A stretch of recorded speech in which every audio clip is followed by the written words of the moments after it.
كورتي كتتا مكفنتينا هايفافا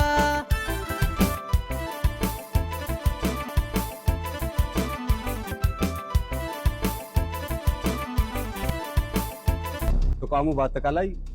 ስራ ከጀመረበት ጀምሮ እስካሁን ከ5 ተቋማት ወደ 9 ተቋማት ከ13 እንደዚሁ አገልግሎት ወደ 41 አገልግሎት ደርሶ አገልግሎት እየሰጠ ይገኛል። አጠቃላይ እዚህ የሚሰጡ አገልግሎቶች በጣም የማህበረሰቡን ወይ ደግሞ እንዲሁ የካስተመር እንግልትን፣ አላስፈላጊ ወጪን፣ አላስፈላጊ ሰዓታት ሲቆዩበት የነበረውን ወደ አንድ ተቋም ተሰብስቦላቸው በአንድ ቦታ በአንድ ጣራ ስር አገልግሎት አግኝቶ የሚመለሱበት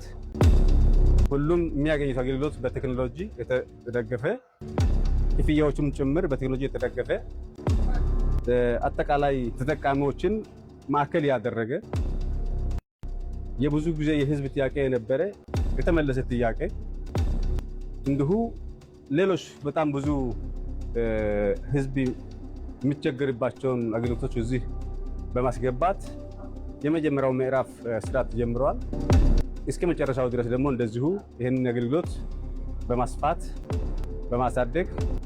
ቴክኖሎጂም እንደዚሁ በማሳደግ የ2030 ዲጂታል ኢትዮጵያ እቅድን ከማሳካት አኳያ